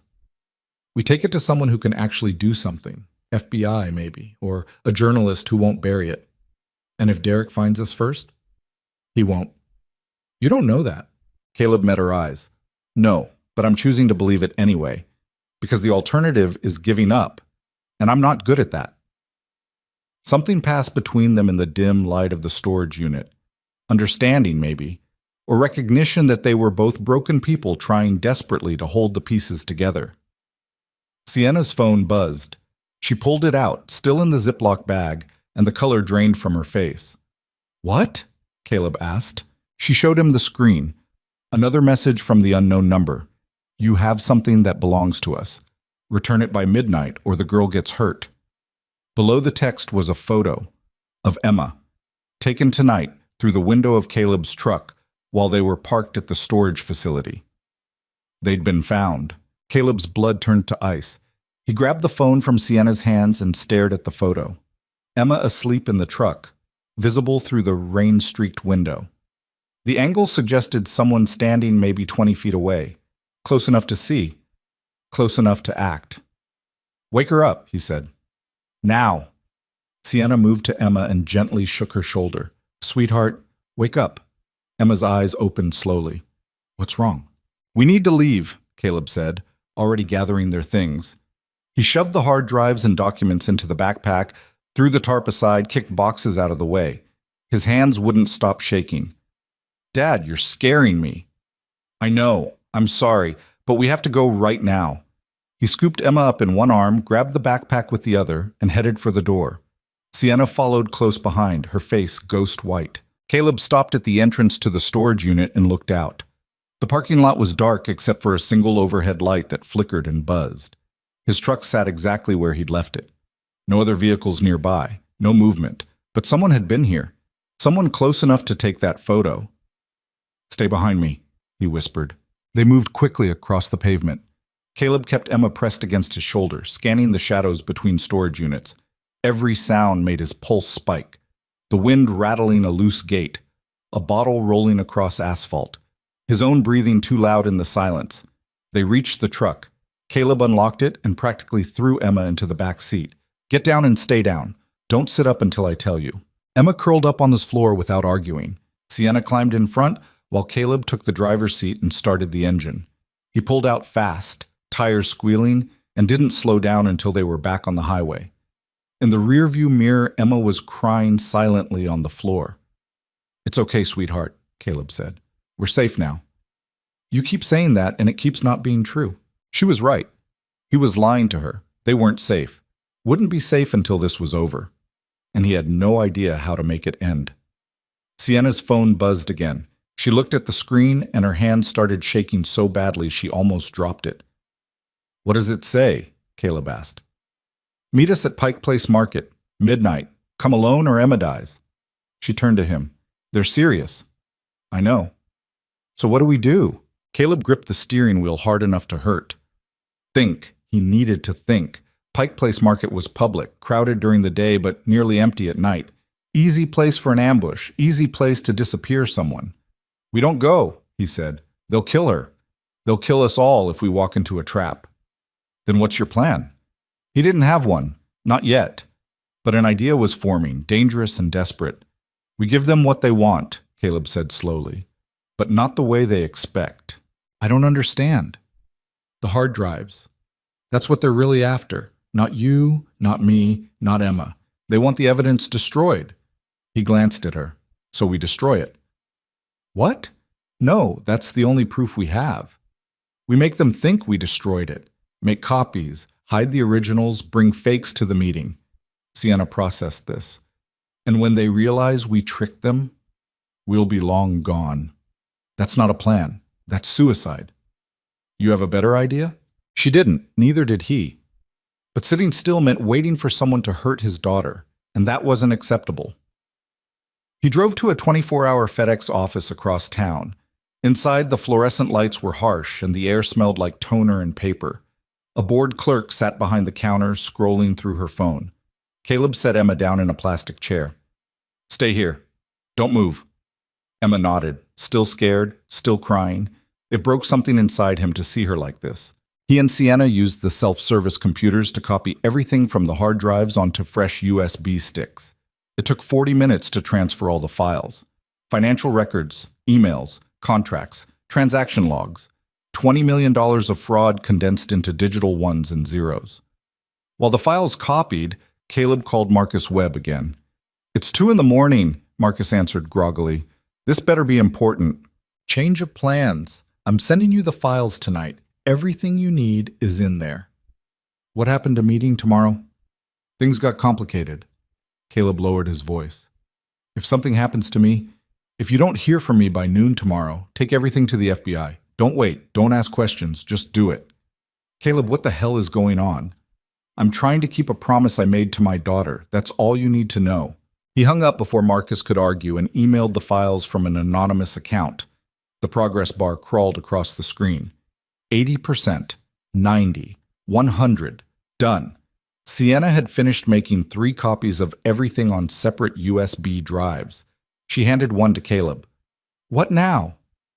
"Now we hide the originals and the copies somewhere nobody will find them." He thought for a moment. "Your father's house. You still have access?" "Yes, but they're watching for you to run. They won't expect you to go toward your father. He'll turn me in the moment I walk through the door." "Not if we don't let him see you." Caleb checked his watch. 10:30, an hour and a half until the meeting. "We plant the drives somewhere in the house where they'll be found eventually, but not immediately. Then we go to Pike Place with blank drives and pray they don't check before we're gone." Sienna looked at him like he'd lost his mind. "This is insane." "I know. We're going to get killed." "Maybe." "And you're okay with that?" Caleb glanced at Emma, huddled in the plastic chair with her stuffed rabbit. "No, but I'm out of options." They left the FedEx office and drove toward the north end of Seattle, where Richard Hart's estate sat on 5 acres overlooking the water. Caleb had looked it up on his phone. Gated community, private security, the kind of place where people paid more for landscaping than most families earned in a year. Emma had fallen asleep again in the back seat, emotionally exhausted. Caleb drove carefully, keeping exactly at the speed limit, trying to look like he belonged in this neighborhood. "The gate code is 6284, Sienna said quietly. "It hasn't changed since I was 6. "Where's the main house?" "Half-mile past the gate. You can't miss it." She was right. The house was massive, modern architecture, all glass and steel in dramatic angles. Lights blazed from inside, even though it was nearly 11 at night. Several cars sat in the circular driveway, black SUVs with tinted windows. "Your father has company," Caleb observed. "He always has company." Sienna's voice was flat. "Business never stops." Caleb parked behind a row of hedges where the truck wouldn't be visible from the house. He grabbed 2 of the USB drives and turned to Sienna. "You know the layout. Where can we hide these where they'll be found, but not immediately?" "My father's study. He never goes in there himself, but the cleaning staff does weekly sweeps." "Where's the study?" "Second floor, east wing. There's a service entrance around back that the staff uses." They got out of the truck. Caleb checked on Emma one more time, still asleep, breathing softly. He hated leaving her alone, but bringing her inside was worse. 10 minutes, he told Sienna. In and out. They moved through the darkness toward the service entrance. The door was locked, but Sienna had a key. Inside, the house was even more impressive. Marble floors, art that probably cost more than Caleb's truck, furniture that looked like it belonged in a museum. Footsteps echoed from somewhere above them. Caleb grabbed Sienna's arm and pulled her into a side room, a library with floor-to-ceiling bookshelves and leather furniture. They pressed against the wall, barely breathing. The footsteps passed. A door opened and closed. Silence returned. "Second floor," Sienna whispered. "Follow me." They took the service stairs, moving quietly. At the top, Sienna led him down a long hallway lined with more expensive art. The study was at the end, behind a heavy wooden door. Inside, the room was exactly what Caleb expected. Massive desk, leather chair, Walls covered with awards and photos of Richard Hart shaking hands with celebrities and politicians. A man's ego preserved in wood and glass. Where? Caleb asked. Sienna pointed to a bookshelf. Behind the tax law volumes. Nobody ever touches those. Caleb pulled out several thick books and wedged one USB drive behind them, out of sight. He handed the second drive to Sienna. Put this somewhere different, just in case. She moved to the desk and opened a drawer, sliding the drive under a stack of old contracts. A voice from the hallway made them both freeze. I don't care what the lawyers say, we need to move faster. Richard Hart's voice, angry and impatient. If those files surface, we're finished. Another voice, younger. We're handling it. Sienna won't be a problem much longer. Derek. Caleb's blood ran cold. Sienna's face had gone completely white. They were trapped. The door was the only exit, and Richard Hart and Derek Vaughn were standing right outside it. Caleb looked around desperately. Windows that didn't open. No closet. No secondary door. Nothing. The doorknob turned. Caleb grabbed Sienna and pulled her behind the desk, both of them crouching low. It was a terrible hiding spot. If anyone walked around the desk, they'd be seen immediately. The door opened. Richard Hart stepped inside, Derek right behind him. Two more men followed, the security guys who'd questioned Caleb at the garage. The meeting's at midnight, Derek was saying. Pike Place Market. She'll bring the drives and we'll handle the rest. And if she doesn't? Richard asked. She will. We made it clear what happens if she doesn't comply. You threatened a child, Richard said. Not accusatory, just stating a fact. Leverage. That's all it is. Caleb's hands curled into fists.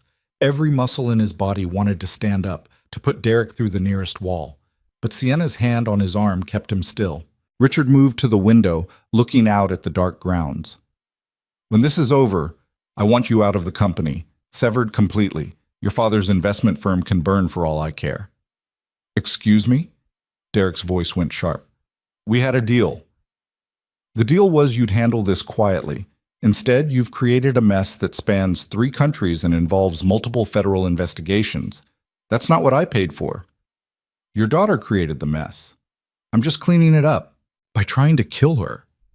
By protecting our interests. If Sienna had just accepted the merger, none of this would have been necessary. Richard turned from the window. She's still my daughter. Is she? Because from where I'm standing, you've been happy to let me destroy her reputation while you watch from the sidelines. Silence. Heavy and terrible. Then Richard spoke, his voice cold. Get out of my house. We're not done here. Yes, we are.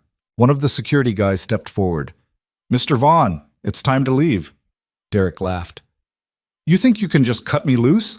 I have copies of everything, every transaction, every account, every illegal deal your investment firm has made in the past 10 years.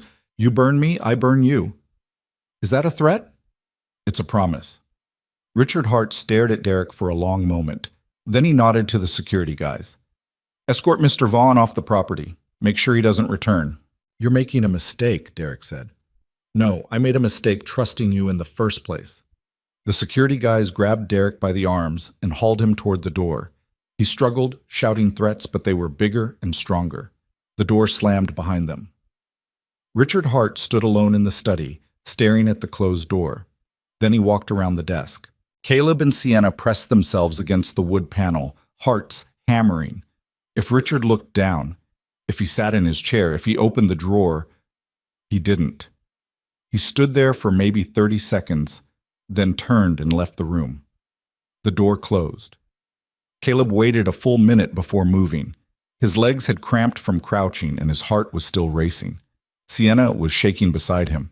Did you hear that? She whispered. Yeah, my father knows. He knew Derek was going to kill me and he didn't stop it. We need to leave, now. They crept back to the service stairs and descended quickly. The house was quiet again. Through a window, Caleb saw the security guys forcing Derek into one of the SUVs. The vehicle pulled away, tires crunching on gravel. They made it back to the truck without being seen. Emma was awake, sitting up in the back seat with tears streaking her face. You left me, she said accusingly. I'm sorry, sweetheart. I'm so sorry. Caleb climbed in and pulled her into a hug. I won't do it again, I promise. You keep breaking your promises. The words cut deeper than anything Derek or Richard Hart had said, because Emma was right. He'd promised to keep her safe, and instead he'd dragged her into a nightmare that kept getting worse. Sienna got in the passenger seat. "We have 40 minutes until midnight." "I know." "So what's the plan?" Caleb started the engine. "We don't go to Pike Place." "What?" "Derek's being cut loose. Richard Hart's pulling out. That means the meeting's a trap. Derek knows it's over, and he's desperate." Caleb pulled onto the road. "Desperate people do stupid things, like kill witnesses." "But they threatened Emma." "They've been bluffing this whole time. Think about it. If they wanted her dead, they could have done it already. They want the evidence, that's all." "You don't know that." "No, but I'm not gambling my daughter's life on showing up to a meeting they control." Sienna was quiet for a long moment.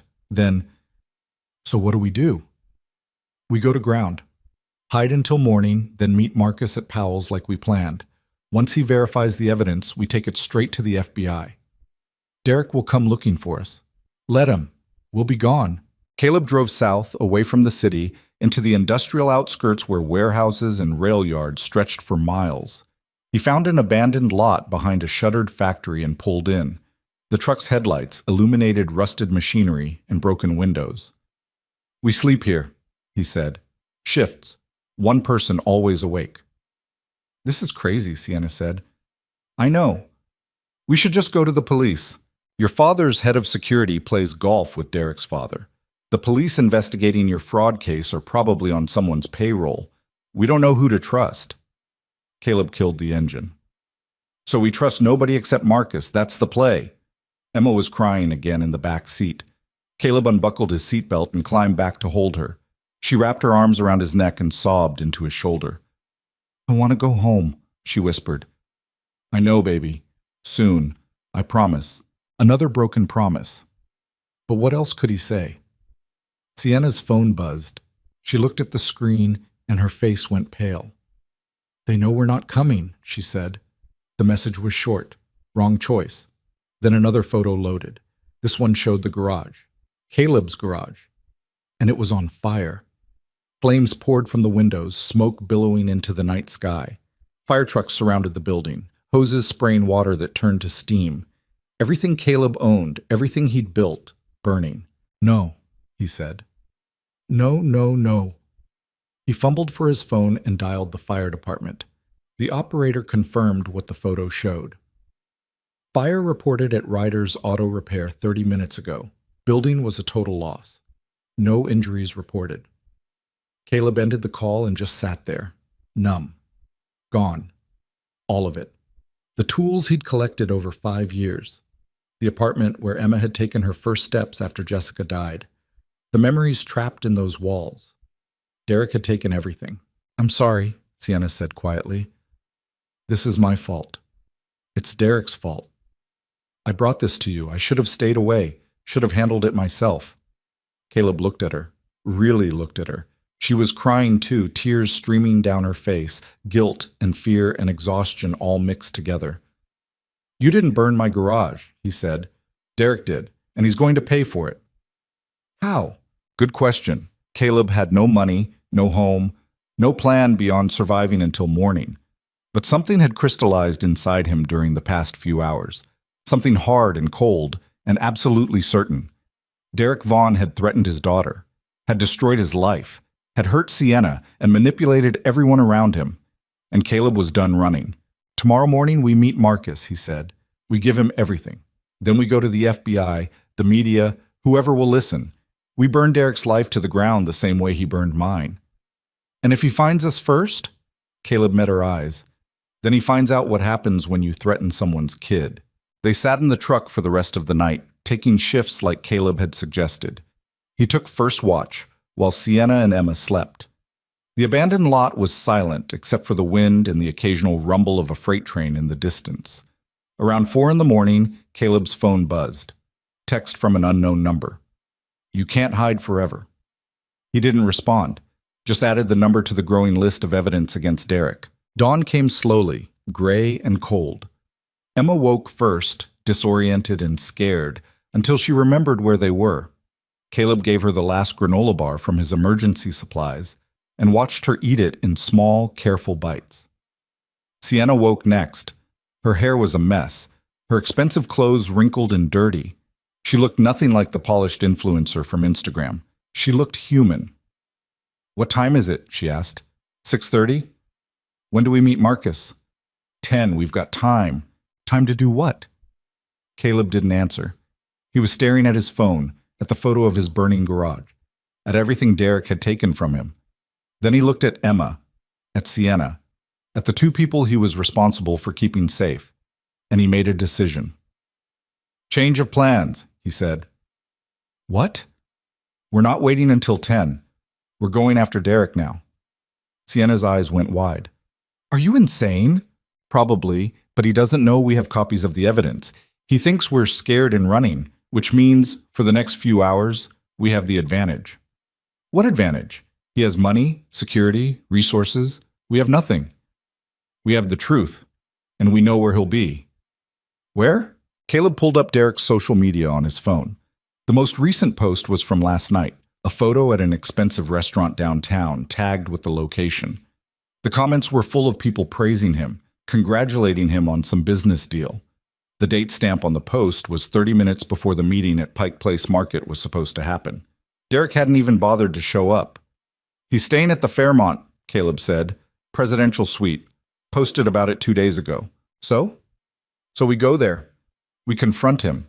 We record everything he says, and we make sure the whole world knows exactly what he's done. He'll kill us. Not in a hotel full of witnesses." Sienna stared at him. "This is suicide." "You keep saying that, but we're still alive." "For now." Emma spoke up from the back seat. "Dad, I'm scared." Caleb turned around and took her hand. "I know, sweetheart, but this is the only way to make it stop. Do you trust me?" Emma looked at him for a long moment. Then, quietly, "Yes." "Then trust me now. I'm going to fix this." He started the engine and drove toward downtown Seattle, toward the Fairmont Hotel, toward Derek Vaughn, toward the end.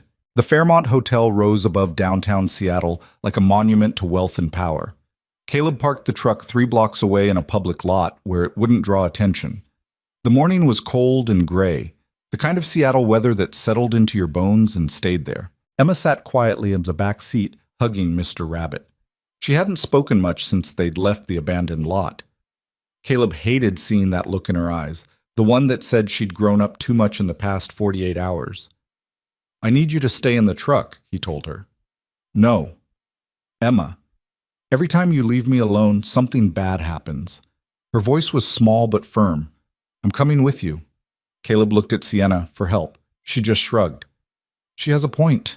He wanted to argue, wanted to lock the doors and tell Emma she was safe here. But the truth was nowhere felt safe anymore. And maybe having her close was better than wondering if Derek's people had found her while he was inside. "Stay between us," he said finally. "Don't let go of my hand." They walked the 3 blocks to the Fairmont. The lobby was everything Caleb expected. Marble floors, crystal chandeliers, staff in perfect uniforms gliding around like they were performing ballet. He felt out of place in his oil-stained jeans and work boots, but nobody stopped them. Sienna pulled her baseball cap low over her face. "Presidential suite is on the top floor, private elevator access only." "How do we get up there?" "I know the concierge. She used to work events for my father." Sienna walked toward the desk where a young woman with perfect posture stood sorting papers. The woman looked up, and her eyes widened. "Miss Hart?" "Hi, Rachel. I need a favor." Rachel glanced around nervously.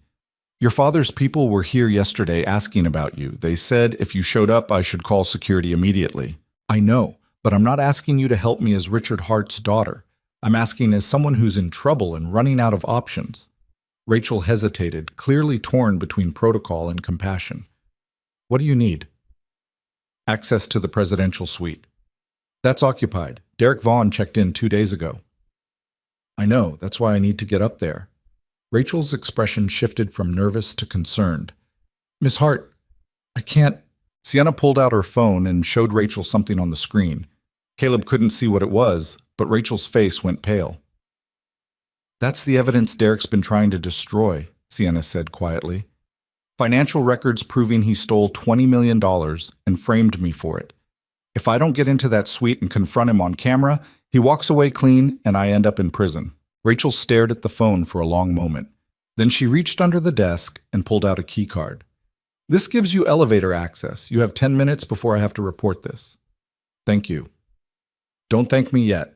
Mr. Vaughn has private security with him. 2 guys, both armed. Caleb felt his stomach drop. Armed? They're licensed, but yes. This was getting worse by the second. Caleb looked down at Emma, who was watching everything with wide, frightened eyes. Every instinct screamed at him to walk away. Take his daughter and run. Let Sienna handle this alone. But he couldn't. Not after coming this far. Wait in the cafe, he told Emma, pointing to the hotel restaurant across the lobby. Order hot chocolate. I'll be back in 15 minutes. Promise? Promise. Emma looked like she wanted to argue, but something in his face stopped her. She nodded and walked toward the cafe, still clutching Mr. Rabbit. Caleb and Sienna took the private elevator to the top floor. The ride felt like it lasted forever. Caleb's heart hammered against his ribs. His palms were sweating. You have your phone ready to record? He asked. Sienna held it up. Video and audio. The second he admits anything, we've got him. And if he doesn't admit anything, then we improvise. The elevator doors opened onto a private hallway with only one door at the end, the presidential suite. Caleb could hear voices inside, Derek's angry and sharp, and at least one other person responding in calm, measured tones. Sienna raised her hand to knock, then paused. Last chance to turn back. You scared? Terrified. Good. Me too. She knocked. The voices inside stopped. Footsteps approached. The door opened and one of Derek's security guys stood there, tall, broad-shouldered, the kind of guy who looked like he bench-pressed cars for fun. Can I help you? He asked, his tone making it clear they weren't welcome. I need to speak with Derek, Sienna said. Mr. Vaughn isn't taking visitors. Tell him Sienna Hart is here. He'll want to see me. The security guy's expression didn't change, but something shifted in his eyes. Recognition. He stepped back and spoke to someone inside. Boss, you've got company. Derek appeared in the doorway. He was exactly like his photos. Handsome in a corporate way, expensive suit, practiced smile. But when he saw Sienna, the smile disappeared. You're supposed to be at Pike Place, he said. Change of plans. Where are the drives? Safe, along with copies sent to 3 different journalists and the FBI. Derek's face went red. You're bluffing. Am I? Sienna held up her phone. I have video evidence of you admitting to the fraud, audio recordings of you threatening my life, financial records proving every dollar you stole. She stepped closer. It's over, Derek. You lost. For a moment, nobody moved. Then Derek laughed. Actually laughed. You think you're clever, coming here with your phone and your evidence? He gestured to the security guys. These gentlemen work for my father's firm. They're very good at making problems disappear. Caleb stepped forward, putting himself between Sienna and the security guys. Touch her, and you'll regret it. Derek looked at him like he'd just noticed a bug on his shoe. And who are you supposed to be? The white knight mechanic. He shook his head. This is pathetic, Sienna. You're pathetic. You had everything handed to you and you still couldn't hold on to it. I held on to my integrity. That's more than you can say. Integrity doesn't pay the bills. Integrity doesn't build empires. Derek's voice turned cold. You were always weak. Too soft, too emotional, too worried about doing the right thing. That's why you failed. That's why you'll always fail. Sienna's phone was still recording. Caleb could see her hand shaking, but she kept it steady. Tell me about the offshore accounts, she said. Tell me how you framed me. Why would I do that? Because you're proud of it. Because you think you've already won. She smiled, and there was something fierce in it. And because you can't help yourself. You need everyone to know how clever you are. Derek studied her. Then he shrugged. You're right. I am clever. The offshore accounts were brilliant. Took me months to set up the shell companies, longer to create the paper trail back to you. Every transaction perfectly timed, every access log showing your credentials. He stepped closer. And you know the best part? Your own father believed it. Believed his precious daughter was stealing from him. Because you convinced him. Because he wanted to believe it. Deep down, Richard Hart has always thought you were incompetent. I just gave him the evidence to prove it. Caleb watched Sienna's face, watched the hurt bloom and fade, replaced by something harder. What about the fire? She asked. My car, the garage you burned last night. Necessary measures. You wouldn't cooperate, so I had to apply pressure, Derek smiled. Did you like the photo of the little girl? That was a nice touch, I thought. Something snapped inside Caleb. Before he could think about it, before he could stop himself, he lunged forward and grabbed Derek by the collar, slamming him against the wall. You threatened my daughter, he said, his voice barely controlled. You burned my home. You destroyed my life. Derek wasn't smiling anymore. Get your hands off me. Or what?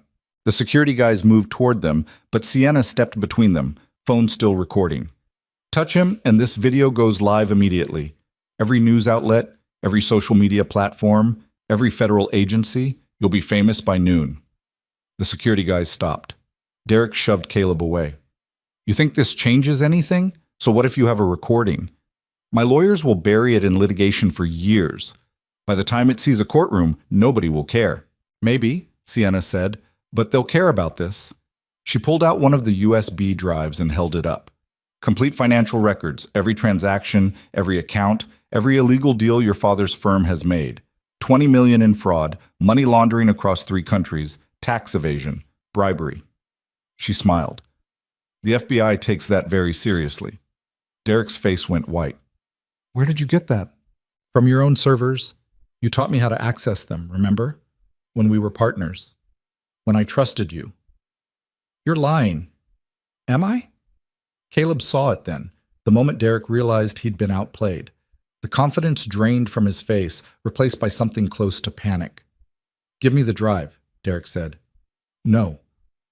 Give me the drive and I'll walk away. You can have the company, your reputation, everything. Just give me the drive. So you can destroy the evidence? So you can keep stealing and lying and hurting people? Sienna shook her head. I'm done being scared of you. I'm done letting you control my life. Derek's expression twisted into something ugly. You stupid girl. You have no idea what you've done. My father has connections everywhere. Judges, politicians, law enforcement. He'll destroy you. He'll destroy everyone you care about. Let him try. Derek turned to the security guys. Get the drive. Whatever it takes. The bigger one reached for his weapon. That's when the elevator doors opened and Detective Sarah Chen stepped out, flanked by 4 uniformed officers. Nobody move, she said, her voice carrying the weight of authority. Derek spun around, eyes wide. What is this? Derek Vaughn, you're under arrest for fraud, money laundering, arson, and attempted murder. Detective Chen pulled out handcuffs. You have the right to remain silent. This is ridiculous. I haven't done anything. We've been monitoring your communications for the past 6 hours. Every text, every phone call, every threat you made. She gestured to Sienna. Miss Hart contacted us last night with evidence of your criminal activities. We've been building a case ever since. Caleb looked at Sienna in surprise. She gave him a small, sheepish smile. I called them from the truck this morning while you were checking on Emma. Figured we needed backup. You could have told me. You would have tried to stop me. She was probably right. The police handcuffed Derek and led him toward the elevator. He was screaming about lawyers and his father's connections, but nobody was listening. The security guys surrendered their weapons without a fight and were taken into custody as well. Detective Chen approached Sienna and Caleb. We're going to need full statements from both of you and all the evidence you've collected. It's yours, Sienna said, handing over the USB drives. Everything you need is on there. What about the copies you mentioned? The ones sent to journalists? Sienna smiled. Those were a bluff, but Derek didn't need to know that. Detective Chen almost smiled. Smart. We'll be in touch for the formal interviews, but for now, you're free to go.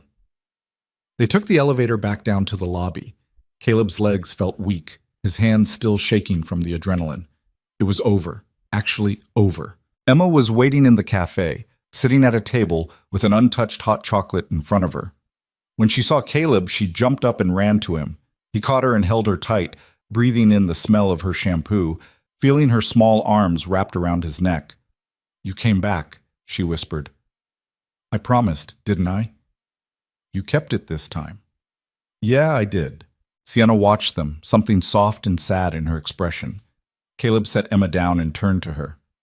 You called the police without telling me. I know. I'm sorry. Don't be sorry. You saved our lives. We saved each other, Sienna corrected. You protected me when nobody else would. Risked everything for someone you barely knew. That's not something people do. Maybe more people should. She smiled. Really smiled. The kind that reached her eyes and made her look younger, less burdened. Maybe. They left the hotel and walked back to the truck. The morning sun had finally broken through the clouds, turning the wet streets gold. Seattle looked different somehow, cleaner, brighter, or maybe Caleb just felt different. What happens now? Sienna asked as they reached the truck. Now we figure out what comes next. My apartment's compromised, your garage is gone, we're both homeless. Not homeless, just between places. Emma tugged on his sleeve. Can we get breakfast? I'm really hungry. Caleb checked his wallet. The cash he'd grabbed from the coffee can was mostly gone, spent on gas and motel rooms and copies at FedEx. He had maybe $40 left. I know a place, Sienna said. My treat. They ended up at a diner near Pike Place Market, the kind of place with cracked vinyl booths and coffee that tasted like it had been brewing since the 80s. Emma ordered pancakes and actually ate them, which felt like a minor miracle. Caleb sat across from Sienna, both of them exhausted and wrung out, but somehow lighter than they'd been in days. What are you going to do about your company? He asked. Rebuild. Start over. Do it right this time. She poked at her eggs. My father called while we were at the police station. Said he wants to talk. Actually talk, not just lecture. You going to see him? Eventually, but not yet. I need time to figure out who I am without his expectations hanging over me. That's fair. What about you? The garage is gone. Your home is gone. Where do you go from here? Caleb thought about that. He'd spent 5 years hiding in that garage, fixing other people's problems while ignoring his own. Building a small, safe life that didn't risk anything because risk meant loss, and he'd already lost enough. But the past few days had taught him something. Safety wasn't the same as living, and protecting Emma from the world meant teaching her how to face it, not how to hide from it. I'll rebuild too, he said. Find a new space, start over. Maybe do something different this time. Like what? I don't know yet, but I spent too many years being scared to try. He looked at Emma, who was drowning her pancakes in syrup. She deserves better than watching her dad give up. Sienna reached across the table and squeezed his hand. For what it's worth, I don't think you gave up. I think you survived. There's a difference. Maybe. They finished breakfast and walked outside into the sunshine. Pike Place Market was starting to wake up. Vendors setting up, tourists trickling in, the smell of fresh flowers and fish and coffee mixing in the air. Emma ran ahead to look at a flower stand, pointing at the bright tulips and daisies. Caleb watched her and felt something shift inside his chest. Hope, maybe. Or just the absence of fear for the first time in a long time. I should get going, Sienna said. Police want me at the station by noon for the full statement. Yeah, me too. Will I see you again? Caleb turned to look at her. Really look at her. Not the Instagram influencer, or the billionaire's daughter, or the damsel in distress. Just Sienna, human and flawed and trying her best to figure things out like everyone else. Yeah, he said. I think you will. She smiled and leaned up to kiss his cheek. Thank you, Caleb Ryder, for everything. Thank you for trusting me. I didn't have much choice. You had plenty of choices. You chose to trust someone when everyone told you not to. That takes courage. Sienna's eyes got shiny, but she blinked the tears away. Text me when you find a new garage. I have a car that needs constant maintenance. I'll keep that in mind. She walked away toward the street where a rideshare was waiting. Caleb watched her go, then turned back to Emma, who had convinced a flower vendor to let her smell every single bouquet. Find one you like? He asked. Can we get some? For our new place? We don't have a new place yet, sweetheart. But we will, right? Yeah, we will. Emma picked out a small bunch of daisies. Caleb paid for them with the last of his cash, and they walked back to the truck together, hand in hand. Over the next few weeks, things started falling into place in ways Caleb hadn't expected. The insurance payout from the garage fire wasn't huge, but it was enough to cover a deposit on a new space. He found a small shop in Fremont with good light and solid bones. Not fancy, but workable. Marcus Webb helped him set up a legitimate business structure, complete with proper accounting and legal protections. Turned out having a forensic accountant as a friend was useful for more than just exposing fraud. Sienna kept her word and brought her car in regularly. She also sent customers his way, friends with expensive vehicles who needed someone trustworthy. Word spread. Within a month, Caleb had more work than he could handle alone. He hired his first employee in early summer, a kid named Miguel, 19 years old, trying to support his younger siblings after their mother died. Caleb saw something familiar in Miguel's eyes, the determination to protect the people you love, even when everything's falling apart. Emma's health improved. The doctor said her medication was finally working properly. She gained weight, stopped getting sick as often, started smiling more. She made friends at her new school, joined the art club, came home with paintings she'd made that Caleb hung on the walls of their new apartment. It wasn't perfect. Money was still tight. Bills still piled up. Some nights Caleb still woke up in a panic, thinking about everything that could go wrong. But he was learning something important. Perfection wasn't the goal. Survival was. And survival meant showing up every day even when it was hard. Even when you were scared. Even when you had no idea what you were doing. It meant being honest about your flaws instead of hiding them. It meant asking for help when you needed it. It meant trusting that other people might surprise you if you gave them the chance. Sienna stopped by the garage one afternoon in late August. She'd cut her hair short, dyed it a different color, and looked nothing like the influencer who'd first stormed into his garage, demanding someone fix her car. "How's the rebuild going?" she asked, looking around the shop. "Slow, but steady." Caleb wiped his hands on a rag. "How about you? Launched a new company last week. Smaller than the old one, but it's actually mine this time. No partners, no investors who want control." She smiled. "Feels good?" "I bet. Derek's trial starts next month. Prosecutors are confident." "Good."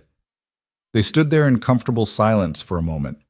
Then Sienna said, "I've been thinking about something you told me, back in the storage unit." "What's that?" "About small things making you happy, things that don't cost much." She looked at him. "I spent my whole life chasing big accomplishments, trying to prove I was worth something, and it was all empty. But the past few months, building something real, helping people who actually need it," she trailed off. "It matters more than any of the Instagram likes or magazine covers ever did. Took me a long time to learn that too." "How'd you figure it out?" Caleb thought about Jessica, about the moment he decided to quit his aerospace job and become a full-time father, about choosing Emma over everything else. "I lost something I loved," he said, "and realized nothing else was worth losing what I had left." Emma appeared from the office, carrying a drawing she'd made. "Dad, look, I drew the new garage." She held up a crayon picture showing a building with cars and people and flowers. In the corner, she'd drawn 3 stick figures, him, her, and someone else with long dark hair. "That's Sienna," Emma explained, pointing at the third figure. "She comes over a lot now." Sienna looked at the drawing, then at Caleb. Something passed between them. Understanding, maybe, or possibility. "It's beautiful, Emma," she said softly. "You can keep it if you want." "Really?" "Yeah, but you have to hang it up somewhere you'll see it every day." Sienna took the drawing carefully, like it was made of glass. "Deal." She left a few minutes later, but Caleb noticed she came back the next week, and the week after that. Sometimes with her car, sometimes without. Sometimes staying for dinner in the cramped apartment above the garage where Caleb and Emma lived. It wasn't dating exactly, more like 2 broken people learning how to be whole again in each other's company. Learning that healing didn't happen alone.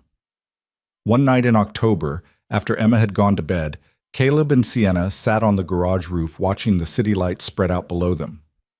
"Can I tell you something?" Sienna asked. "Sure." "That night when Derek threatened Emma, when I saw that photo of your garage burning, I wanted to give up, wanted to just hand over the drives and disappear." She looked at him. "But then I thought about you, about how you kept going even when everything fell apart. And I realized giving up wasn't just failing myself, it was failing everyone who'd stood by me." "You didn't fail anyone." "I know, but I could have. That's what scares me." She pulled her knees up to her chest. "What if I mess this up? The new company, this thing between us, everything I'm trying to build?" "Then you start over, again. Is it always that simple?" "No. But it's always that necessary. They sat in silence, watching clouds drift across the moon. My father asked me to come back to his company, Sienna said eventually. Executive position, full control, everything I wanted before Derek screwed me over. What did you say? I said no. She smiled. Felt good. Why'd you turn it down? Because I don't want to spend my life making him proud. I want to spend it making myself proud. She looked at Caleb. Is that selfish? That's survival. Maybe they're the same thing. Maybe they were. Winter came early that year. Emma turned 8 in November, and Caleb threw her a small party at the garage with a cake from the grocery store and presents he'd saved for months to buy. Sienna showed up with a giant stuffed giraffe that Emma immediately fell in love with. They sang Happy Birthday off-key, and Emma blew out the candles in one breath. What did you wish for? Caleb asked. Can't tell you, or it won't come true. But later, when Emma was asleep and Sienna had gone home, Caleb found a note on the kitchen table written in Emma's careful handwriting. I wished for us to stay happy like this forever. He folded the note and put it in his wallet next to the photo of Jessica he still carried. Some losses stayed with you, but that didn't mean new happiness couldn't exist alongside the old grief. That was the thing about being human. You could hold contradictions inside yourself and survive. Could be broken and healing at the same time. Could grieve what you lost while celebrating what you found. You didn't have to be perfect. You just had to be honest. On Christmas Eve, Caleb closed the garage early and took Emma to see the lights at Pike Place Market. They walked through the crowded streets holding hands, stopping to look at decorations and listen to carolers. Sienna met them there, carrying hot chocolate for all three of them. Merry Christmas, she said, handing Emma a cup. You too, Emma said. Then, quieter. Are you staying for dinner? Sienna looked at Caleb. He nodded. Yeah, she told Emma. I'm staying. They walked back through the city together, three people who'd been strangers 6 months ago and somehow become family. Not in the traditional sense, not in any way that fit society's expectations, but family nonetheless. Because sometimes the people who save you aren't the ones you're related to. They're the ones who show up when everything's falling apart and choose to stay anyway. The ones who see your flaws and brokenness and don't run. The ones who remind you that survival isn't weakness. It's the bravest thing you can do. Caleb thought about all the things he'd lost. His wife, his career, his old life, his garage, all of it gone, burned away by circumstances beyond his control. But he'd gained something too, not replacements for what was lost. Nothing could replace Jessica or the life they'd planned together, but something new, something unexpected. A daughter who'd survived more than any child should have to. A woman who'd learned to trust again despite every reason not to.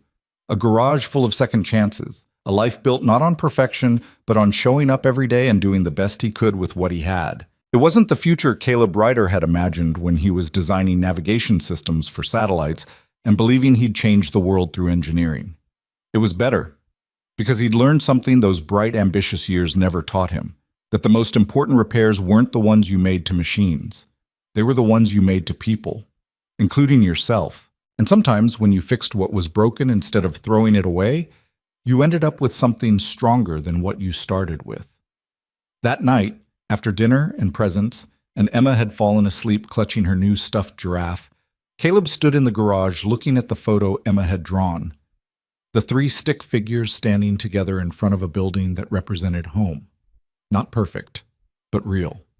And real was enough.